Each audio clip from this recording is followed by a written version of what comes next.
노아가 자기의 정체성을 잃어버렸어요. 자기의 본분을 잃어버렸습니다. 그래서 무엇을 했습니까? 그래서 이걸 했죠. 술에 취했습니다. 창세기 9장 21절에 보니까 포도주를 마시고 취하여 그 장막 안에서 벌거벗은지라.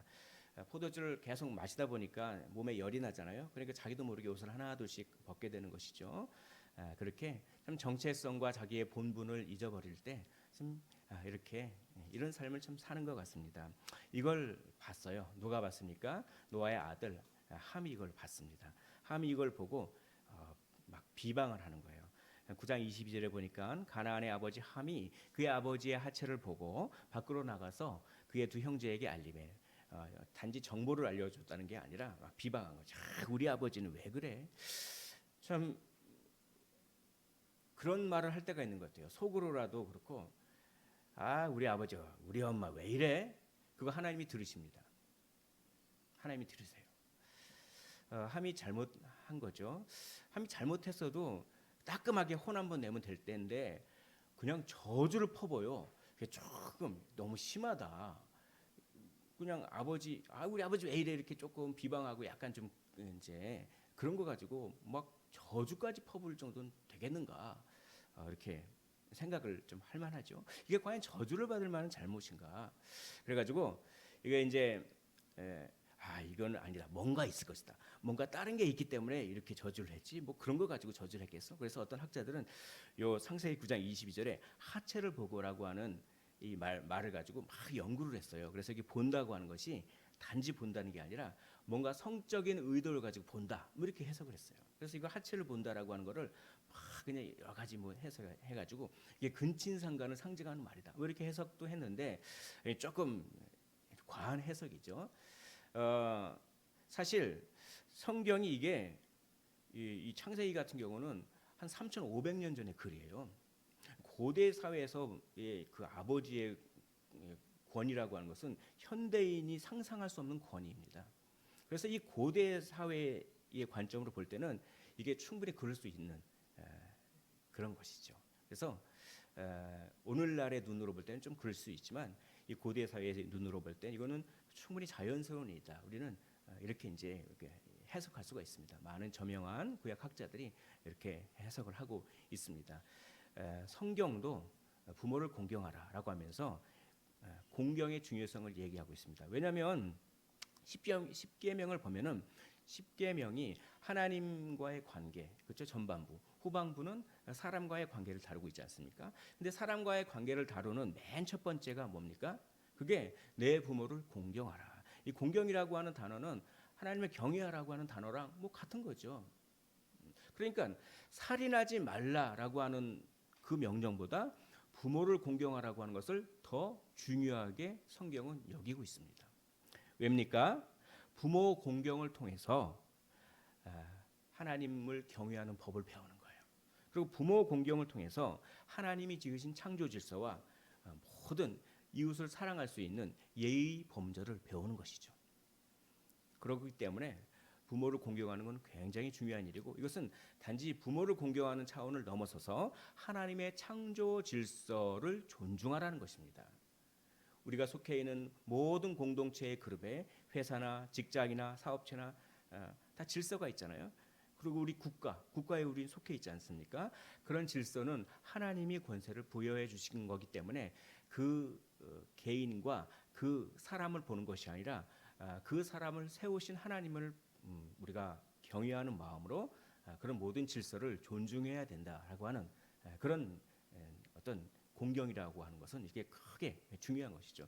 함은 아버지를 공경하지 않았습니다. 함의 구체적인 어떻게 아버지를 공경하지 않았을까? 세 가지의 잘못이 있습니다. 우리 한번 살펴볼까요? 창세기 9장 22절에 하체를 보았습니다. 하체를 보았는데 덮어주지는 않았어요. 우리는 덮어줘야 돼요. 참 어떤 사람은 막 덮어주려고 하는 사람이 있어요. 이렇게 자기 어떤 사람의 수치가 있고 수치심과 부끄러움이 그 괜히 들춰낼 필요가 없잖아요. 그거를 그렇죠? 그걸 덮어주는 다 덮어주려고 하고. 근데 만약에 또 다른 경우는 어디 흠잡을 데 없나 그러면서 그냥 그 수치를 계속 드러내려고 하는 그런 모습도 있지 않습니까? 예. 그러니까 덮어주지 않았죠. 이게 하나님 보시기에 굉장히 예, 하나님이 보시기에 이게 나쁜 것이었습니다. 우리가 수치를 덮어주지 않고 막 드러내는 거 그 하나님이 보고 계십니다. 하나님이 별로 기뻐하시지 않죠. 정말 재치 있게 지혜를 발휘해서 아버지의 우매한 짓을 좀 은폐할 줄 알았어야 돼요. 근데 그걸 몰랐잖아요. 두 번째는 그 두 형제에게 알림에 좀 더 적극적인 의미죠. 하체를 덮어주는 것을 넘어서 덮어주지 않는 것을 넘어서 적극적으로 하체를 막 알려요. 뭡니까? 그 수치를 적극적으로 수치를 알려서 막 그냥 저 사람은 저렇대더라, 이 사람은 이렇대더라. 아이고 왜 그러니라고 하면서 험담을 했습니다. 성경은 험담에 대해서 경고하고 있습니다. 잠언 17장 9절 보시면 허물을 덮어주는 자는 사랑을 구하는 자요. 여러분 사랑은 허다한 죄를 덮느니라라고 돼 있어요. 내가 정말 사랑이 많으면 덮어줘요. 우리는 덮어줄 줄 알아야 됩니다. 그것을 거듭 말하는 자는 한 번만 말하지 않고 남의 수치를 거듭 말하는 자는 친한 것을 이간하는 자니라라고 이야기하고 있습니다. 로마서 1장에 보면은 사형에 해당하는 죄의 목록이 쫙 나와. 이런 죄를 지면 사형당한다. 이거는 엄청나게 사형에 해당하는 죄다라고 하면서 사도 바울이 죄의 목록을 쫙 얘기합니다. 그걸 보면 곧 불의와 추악과 탐욕과 악의가 가득 찬 자요, 시기와 살인과 분쟁과 쭉 있죠. 거기 무슨 죄가 있습니까? 수군수군하는 자요. 수군수군하는 자와 살인죄를 똑같은 죄로 여기는 것입니다.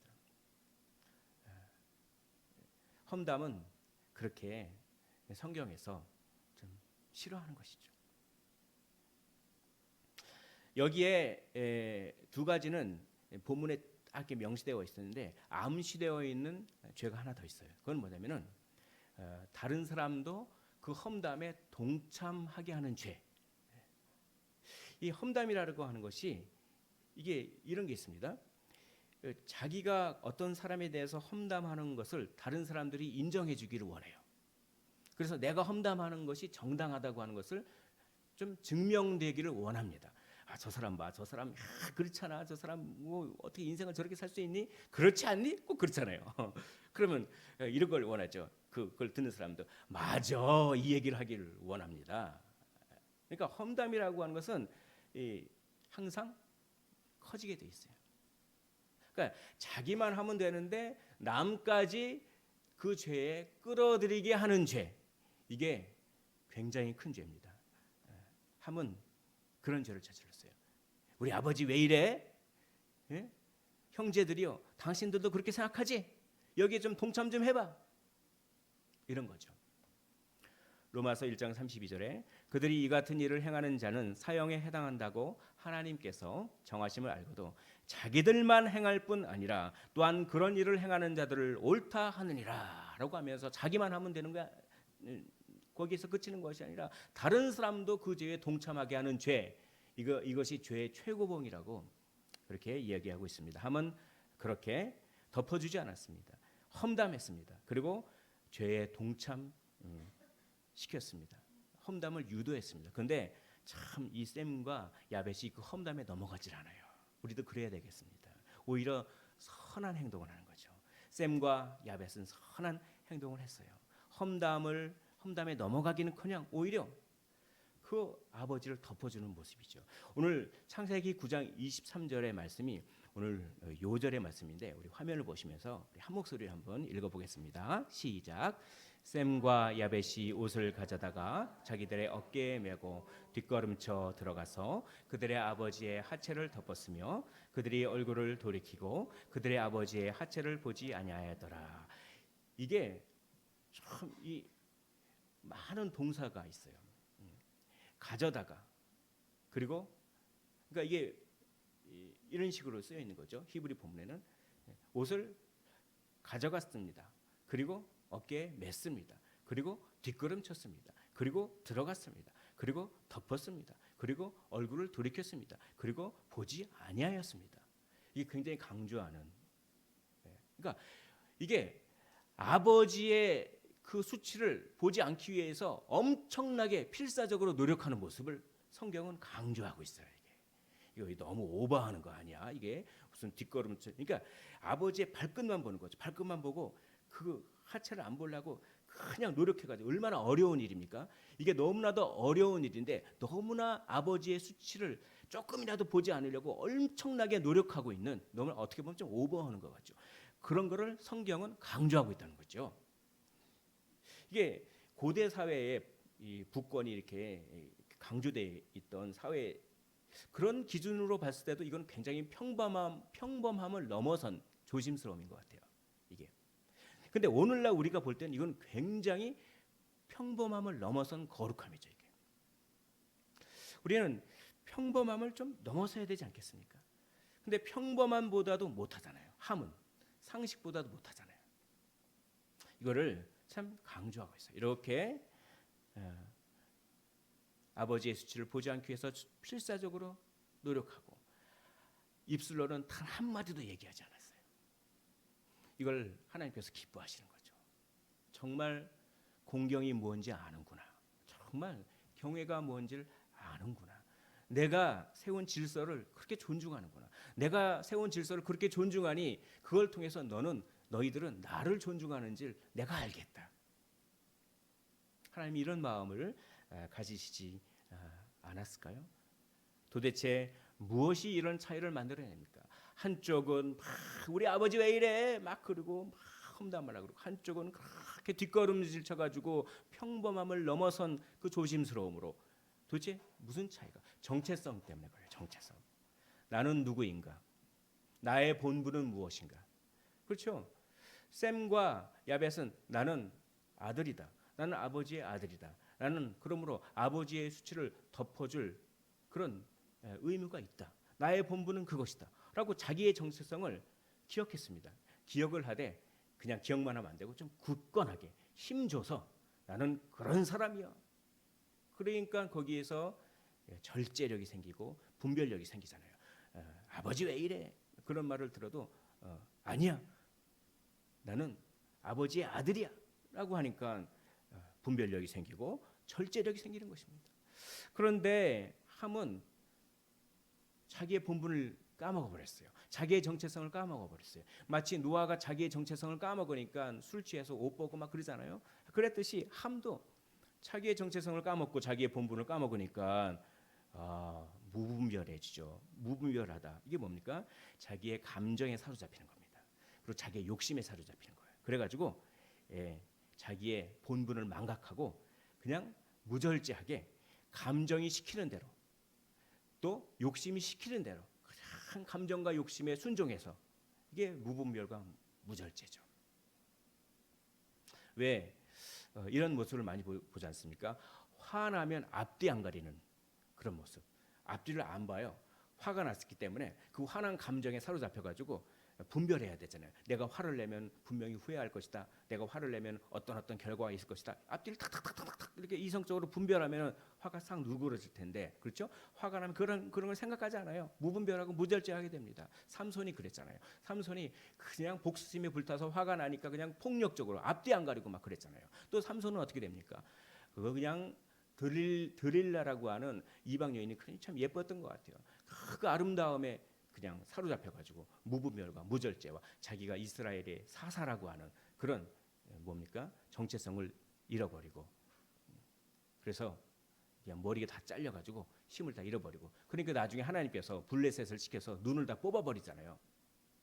정신 좀 차리라고. 그 눈 때문에 네가 정체성을 망각한다고. 게임을 막 너무나 열심히 하다가 자기 아이를 밥 주는 걸 잊어버렸어요. 그 신문에 났잖아요. 그렇죠? 자기가 그런 아주 부부가 있었대요. 20대 부부가. 자기의 본분, 자기의 정체성, 나는 이 아이의 부모다라고 하는 본분과 정체성을 까먹은 거죠. 무분별과 무절제입니다. 불륜을 위해서 자기 아이를 방치해버려요. 자기 불륜, 자기 즐기는 거. 그것도 또 얼마 전에 신문에 나왔지 않습니까? 자기 엄마가 수십억 대의 부자였어요. 그래서 뭐 건물도 사주고 집도 사주고 막 그랬나 봐요. 재산을 다 받았어요. 재산을 다 받으니까 엄마를 버리네. 아파트 현관에서 살아요. 그럼 참 그렇죠. 욕심에 눈이 멀어가지고 나는 엄마의 아들이야. 자기의 정체성과 본분을 잊어버렸어요. 우리가 가장 중요한 본분과 정체성은 무엇입니까? 우리는 그리스도인입니다. 그걸 우리 기억해야 돼요.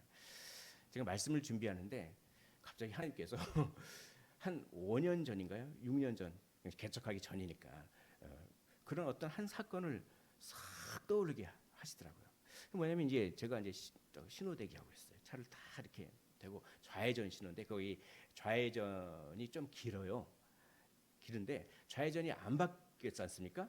근데 제 뒤에서 어떤 분이 빵 그러는 거예요. 아니 좌회전 안 바뀌었는데 난 기다리고 있는데 뭔가 잘못 눌러졌겠지. 그런데 계속 빵거리고 빵빵 거리더니 또 이사고 빵빵빵 거리 또 빵빵빵 그러니까 이렇게 내렸습니다. 차에 내렸어요. 차에 내려가지고 그분한테 갔습니다. 그분한테 가가지고 제가 예의를 갖췄죠. 최대한 예의를 갖춰가지고 아니 지금 저기 좌회전 신호가 있는데 좌회전 신호가 바뀌어야 제가 가지 않습니까? 그렇게 얘기했어요. 그렇게 얘기했는데 이제 자기가 신호를 잘못 봤던 거. 죄송합니다. 그리고 이제 이렇게 마무리됐어요. 이제 그래서 이렇게 평범한 일인 줄 알았는데 갑자기 그 5년, 6년 전의 사건을 쫙 떠올리게 하는데 하나님께서 제 인상을 떠오르게 하시더라고요. 제가 분명히 예의를 갖추고 지금 좌회전이 그래서 그랬습니다. 라고 했는데 제 인상이 좀 굳어졌었어요. 그때. 이게 비난받을 만한 일은 아닌 것 같아요. 어느 정도 예도 갖추고 살짝 인상이 구부러지고 그렇죠. 그리고 분명히 좌회전 신호가 있는데 막 계속 빵거리니까. 근데 하나님께서 그러시는 거예요. 너는 목사자니? 너는 그리스도인이자니? 세상 사람들의 목표는 무엇입니까? 세상 사람들의 목표는 나의 정당성을 잘 주장하는 거예요. 내가 비난만 안 받으면 돼요. 세상 사람들의 관점에서 보면은 저의 그 5, 6년 전의 행동이 그렇게 아주 과도하게 비난받을 만한 것은 아니었던 것 같습니다. 어느 정도 정당하잖아요. 그런데 그리스도인은 목표가 다릅니다. 그리스도인은 비난받지 않는 것, 나의 정당성을 상대방이 잘 이해하게끔 주장하는 것이 목표가 아니에요. 세상은 그게 목표가 될 수가 있겠지만 그래서 선악과잖아요. 선악과 따먹은 다음에 다 자기 합리화하잖아요. 아니 하와 때문에 내가 따먹었습니다. 뱀 때문에 내가 따먹었습니다. 그렇죠. 자기 정당성을 확보하기 위해서. 그러나 그리스도인의 목표는 영향력을 주는 것입니다. 제가 했던 행동은 단지 평범한 행동이었을 뿐이었죠. 평범한 행동으로는 어떻게 다른 사람들에게 감동을 주겠니? 평범한 행동 가지고서는 어떻게 다른 사람들에게 영향력을 주겠니? 라고 하나님께서 어제 밤에 이 설교를 준비하고 있는데 그냥 그런 마음을 확 주는데 아유 그랬군요. 제가 그때 이랬으면 참 좋았을 것 같다는 생각이.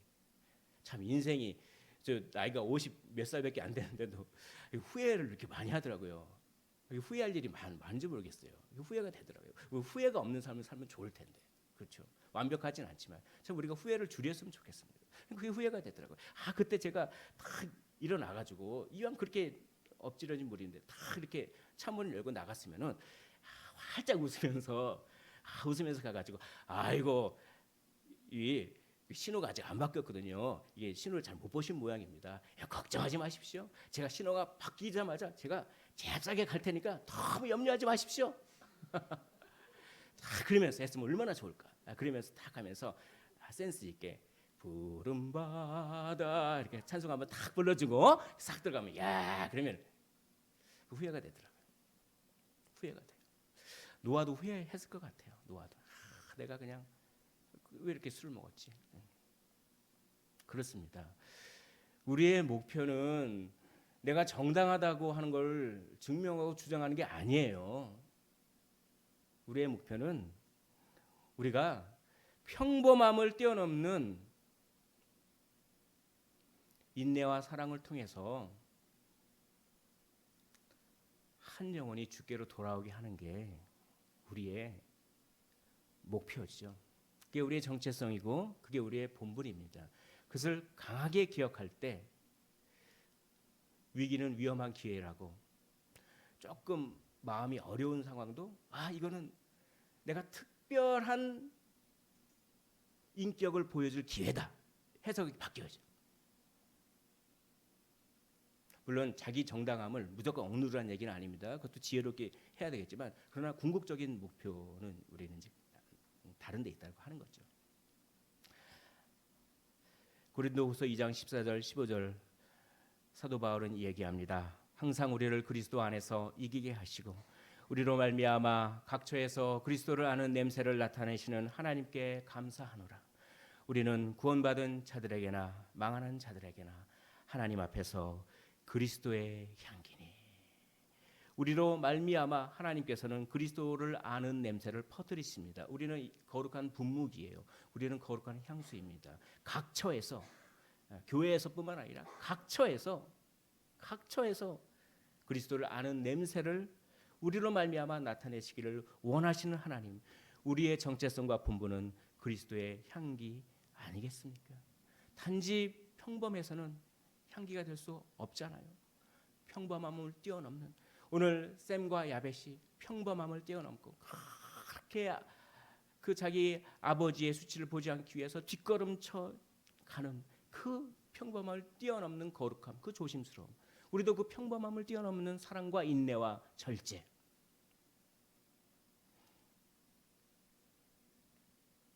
저주와 축복이 있습니다. 어떤 행동은 평가를 받게 되어 있습니다. 무분별과 무절제로 그렇게 공경하지 않았던 함은 종이 됩니다. 근데 그냥 종이 아니에요. 종들의 종이다 이렇게 되어 있습니다. 가장 비천한 종들의 종. 또 종이 된다는 말을 3번이나 반복해요. 이건 최상급이죠. 최상급.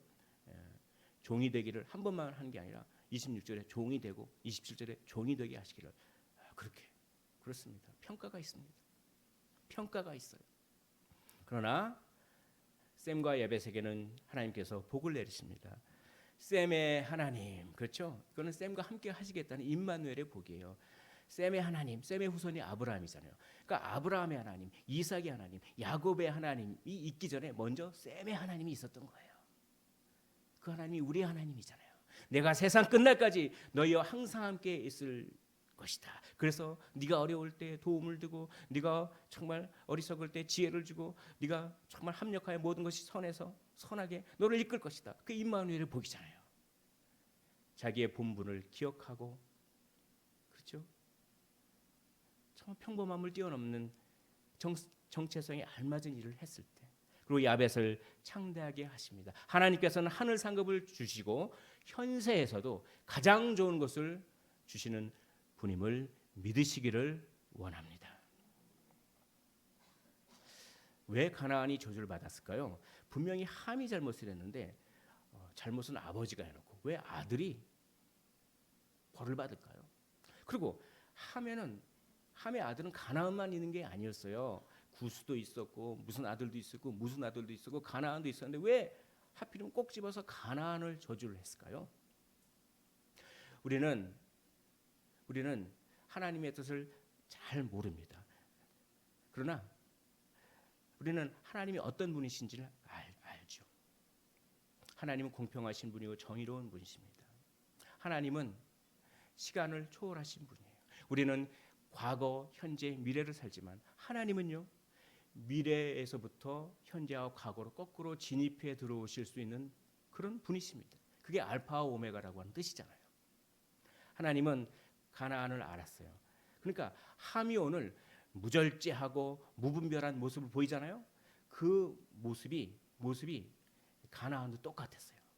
그러니까 함의 이 무분별하고 무절제한 모습은 후대 가나안의 무분별하고 무절제한 성적인 방종, 아주 비정상적인 성적인 관행, 그렇죠? 그것을 미리 내다보신 거예요. 미리. 하나님은 함의 행동에서 가나안의 악행을 미리 내다보신다라고 저명한 학자들이 이렇게 해석하고 있습니다. 창세기 15장 16절에 내 자손은 4대 만에 이 땅으로 돌아오리니, 왜 4대 만에 출애굽을 시킵니까? 이는 아모리 족속 즉 가나안 족속의 죄악이 아직 가득 차지 아니함이니라. 가나안의 족속의 죄악이 가득할 때까지 기다리시는 거죠. 그래서 출애굽시켜서 심판의 도구로 이스라엘을 사용하시는 것입니다. 하나님은 가나안이 미래에 어떠하실지 아시는 분입니다. 레위기 18장 3절에 너희는 너희가 거주하던 애굽 땅의 풍속을 따르지 말며 내가 너희를 인도할 가나안 땅의 풍속과 규례도 행하지 말고라고 하시는 것입니다. 그렇게 무분별과 무절제의 그 모습을 미리 내다보고 가나안을 저주했는데, 오늘날이 가나안보다 더하면 더했지 덜합니까? 그렇게 성적인 무분별과 도덕적인 무절제, 우리는 어떻게 살아야 합니까? 창세기 9장 28절로 29절에 보니까 홍수 후에 노아가 350년을 살았고 그의 나이가 950세가 되어 죽었더라. 1000년 가까이 살았잖아요. 1000년보다 한 50년 빠졌어요. 근데 참 노아의 그 삶을 3등분으로 나누면 600살까지, 600살에 이제 홍수가 났잖아요. 3분의 2는 하나님과 동행했어요. 3분의 1은 하나님과 동행하고 어떤 평가를 받았습니까? 의인이요, 당대 의인이요, 하나님과 동행한 자요, 완전한 자다, 이런 칭찬을 받았어요. 특급 칭찬이죠. 근데 나머지 3분의 1, 350년 정도는 뭐 하나님과 동행했더라, 뭐 그런 얘기 하나도 없어요. 그냥 술 취해서 옷 벗은 것밖에 없어요. 그러니까 참 아쉽죠. 끝까지 잘했으면 좋은데. 이 350년이라는 그 세월을 어떻게 보면은 낭비하지 않았을까요? 자신의 본분을 잊어버리고 자신의 정체성을 망각하고, 그렇죠? 나는 하나님의 자녀다라고 하는 것을 잊어버리고 삶으로 말미암아 참 시간을 허비했다. 우리는 시간을 허비하면 안 되죠. 우리는 참 후회를 쌓는 인생이 아니라 우리는 보람을 쌓는, 그리고 우리는 하나님과의 친밀한 관계를 쌓는 그런 인생을 살아야 되지 않겠습니까? 그 비결은 무엇입니까? 나의 본분을 강하게 기억하는 것입니다. 나의 정체성을 강하게 기억하는 것입니다. 나는 하나님의 자녀야. 나는 영향력을 줘야 되는 사람이야. 나는 평범함을 뛰어넘는 사랑과 인내와 절제로 향기를 전하는 사람이야 라고 하는 강한 본분 의식, 이것을 통하여 절제력이 생기고 그것을 통하여 우리는 이렇게 살아야 됩니다. 평범함을 뛰어넘는 인격의 삶. 저는 그것을 거룩한 뒷걸음질이라 이렇게 표현해 봤어요. 거룩한 뒷걸음질이죠. 우리 주님도 그렇게 사셨습니다. 빌립보서 2장 5절로 11절에 보면 그런 근본 하나님과 동등된 분이시지만 하나님과 동등됨을 취할 것으로 여기지 아니하시고 자기의 정체성, 하늘 정체성을 포기했어요. 그리고 사람과 같이 되셨습니다. 사람이라고 하는 정체성을 받아들이셨어요. 그게 하나님의 뜻이었으니까요. 뒷걸음질 쳐가는 것 같습니다. 손해보는 것 같습니다. 왠지 후퇴하는 것 같아요. 하나님을 포기하고 인간이 되셨기 때문에 뒷걸음질 치는 것 같아요. 그리고 죽기까지 복종하셨으니 곧 십자가에서 죽으심이라. 그런데요, 뒷걸음질 치니까 하나님께서 우리 주님을 높여주십니다. 그 이후에 이런 말씀이 있죠. 여러분들이 잘 아시는 말씀. 그러므로 하나님께서 그를 지극히 높여 모든 이름 위에 뛰어난 이름을 주사 하늘에 있는 자들과 땅에 있는 자들과 땅 아래에 있는 자들로 모든 무릎을 예수의 이름 앞에 꿇게 하시고 모든 이름으로 입으로 예수를 주라 시인하여 하나님 아버지께 영광을 돌리게 하셨느니라. 우리가 좀 손해보는 것 같고 평범함을 뛰어넘는 인격의 삶을 살기 위해서 손해보는 것 같고 뒷걸음질 치는 것 같지만 결국 하나님은 우리를 높여 주실 줄을 믿으시기를 원합니다. 말씀을 정리하도록 하겠습니다. 우리의 본분은 무엇입니까? 부모로서의 본분, 자녀로서의 본분, 남편으로서의 본분, 아내로서의 본분, 사회 구성원으로서의 본분, 그리고 특별히 하나님의 자녀로서의 본분. 그 본분을 생각할 때 나는 어떤 인생을 살고 있습니까? 바라옵기는 후회를 쌓는 인생이 아니라 아름다움을 쌓는 인생, 평범함을 뛰어넘는 인격을 쌓는 그런 인생을 사셔서 잘해도다. 착하고 충성된 종아, 내가 주인의 즐거움에 참여할지어다 라고 하는 칭찬을 받으시기를 주님의 이름으로 간절히 축원을 드립니다.